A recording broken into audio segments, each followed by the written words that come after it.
katipid tips, yung bagong negosyo idea po natin ngayon at siguradong papaldo po kayo dito. Parang style barbecue lang yan. Madali lamang po itong gawin. Step by step po natin ginawa po dito yung tips at idea nakapaloob na po sa video. At syempre, kung pang negosyo, hindi po mawawala yung pinaka-costing po natin. Kung paano po ito gagawin, tara, umpisahan na po natin. So, ang una po muna natin gagawin, i-marinate po natin ngayon yung ating chicken na gagamitin. Bali, ang tawag yata dito, kung hindi po ako nagkakamali, chicken trimmings. May kaunting buto, pero mas lamang yung laman. In-slice ko na po yan ng haba-haba, medyo maninipis, para dun sa stick na gagamitin po natin isakto. And then ito, hinugasan na natin, ay natiktikan po natin. Kasi kung mapapansin nyo, wala po talaga siyang tubig.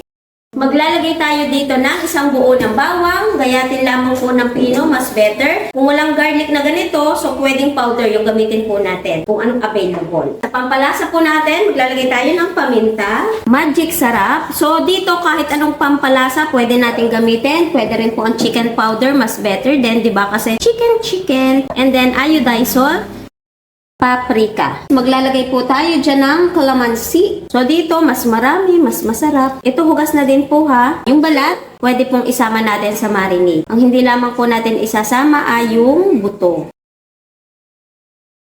At yung last ingredients po natin, maglalagay po tayo dito ng malinis na tubig. Yung dami naman po ng tubig, nakadepende po yon sa dami ng chicken po natin. Basta ang mahalaga po doon ay medyo lampas dun sa ating chicken. So ginagawa po natin yung pagbabad sa tubig para maging juicy yung ating pong chicken na kahit iprito po natin, hindi siya dry. Kapag na-mix na po natin ito ng mabuti, mas better na i-marinate po natin to at least 30 minutes. Ngayon, dahil nagmamadali na po tayo, hindi ko na po siya may ma-marinate mga katipid tips. Medyo high-tech pa yung ating schedule ngayon kasi nga po naglilipat tayo ng bahay. So, ayun. So, yung gagamitin nating stick, yung ganitong style para mas maganda, 'di ba? Yung bilog. Mura lamang naman po yung 100 pieces po nito. Yung style ng atin pong pagtutusok ay ganito. Tingnan nyo na lamang po. Pag hinaw po tayo ng ating kamay, pwede naman tayong mag-gloves pero ako hindi na. Basta malinis lagi yung ating kamay, 'di ba? Para nagtutusok din tayo ng barbecue, ganong style. Tutusukin ko lamang po ito lahat and then magbabalik po tayo.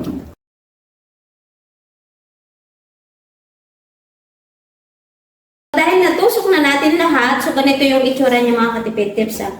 Wow!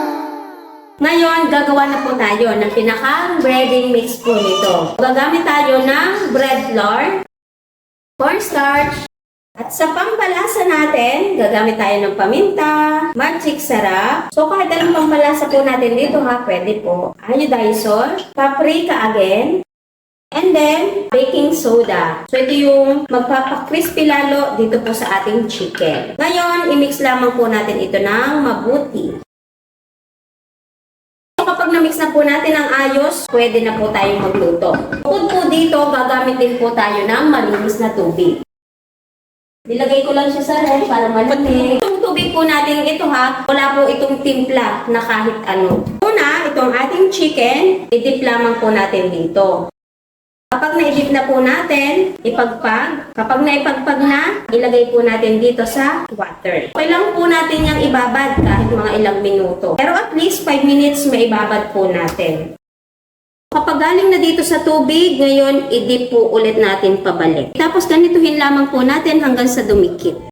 So habang ginagawa na din po natin ito ha, nagpainit na din po tayo ng ating pong mantika para diretso salang na din po tayo. So kapag okay na, pwede na po natin ayang prituhin. So estimate lamang po ito ay nasa 5 to 8 minutes yung pagluluto po natin dito. Mabilis lang siya kasi purong laman. Habang hindi pa medyo crispy yung balat, huwag po muna natin babaligtarin para hindi po humiwalay yung coating po natin. After 5 minutes, ganito na po ang itsura ng ating fried chicken on stick. Napakaganda nito mga katipid tips. So, itsura pa lang oh. Halimbawa, kung pantinda po natin, pwedeng hindi po natin ito taliko kasi ipapainit pa po natin ito kapag meron pong bumili. So, yung natitira, ganun lamang po yung gagawain po natin. So, okay na po tayo dito sa ating fried chicken on stick. Tingnan nyo naman mga katipid tips. Ang ganda ng pagkakaluto. Yummy! And then, meron na tayong suka na ginawa po dito. So, mix-mix lamang po ito. Ilalagay ko na lamang po yung ingredients sa description ko ng ingredients yung inilagay po natin dito. So, ayun.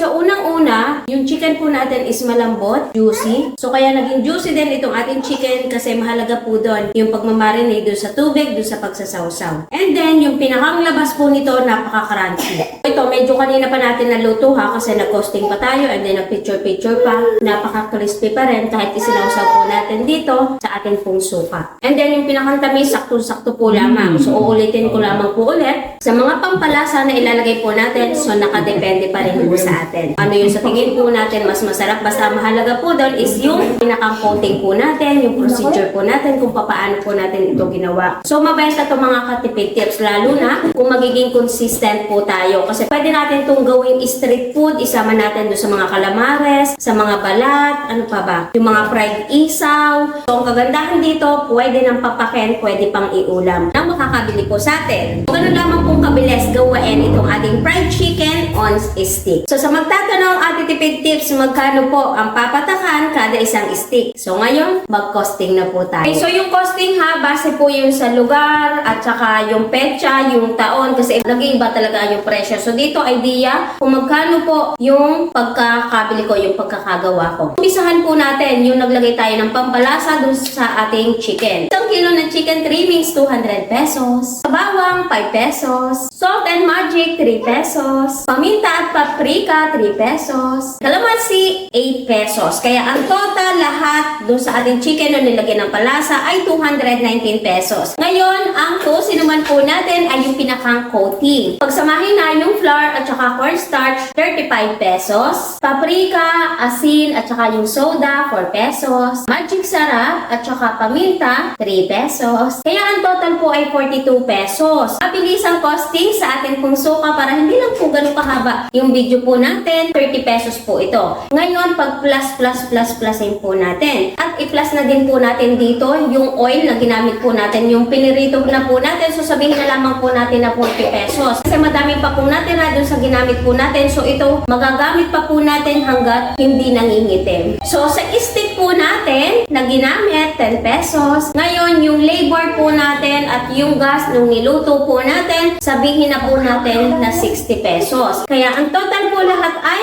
401 pesos. Ngayon, i-divide po natin sa 50 pieces na nagawa po natin. At ang kalalabasan po nun, 8.02 po yung pinakang puhunan po kada isang piraso. Ngayon, yung pagbebenta po nito, nakadepende pa rin po sa atin. Pwede nating ibenta ng 12, 15, 20. So, ako tutuusin ko po sa 15 pesos. At kapag itinimes po natin yun sa 50 pieces, posible po tayong tumubo ng 349 pesos. Dito, sa ginawa po natin. Sasabihin nyo, Ate Tipid Tips, wala pa pong packaging. Paano kapag merong bumili? So, sabihin na po natin, yung 49 pesos po na putan sa pinakang packaging na po yun. So, malinaw, dito po sa ating 1 kilo na ginawa estimate, posible po tayong tumubo ng 300 pesos. So, hindi na masama mga katipid tips. Kasi itong 50 pieces, saglit na saglit lamang po natin itong mapaubos. Diba? Kung maka 2 kilo tayo, meron na tayong 600. Estimate pa lamang naman po yon. Okay? So, sana bago po ulit nagtapos yung video po natin, meron po ulit akong naibigay ng magandang negosyo idea po sa inyo ngayong 2026. So, kita-kits na lamang po ulit sa ating mga next video.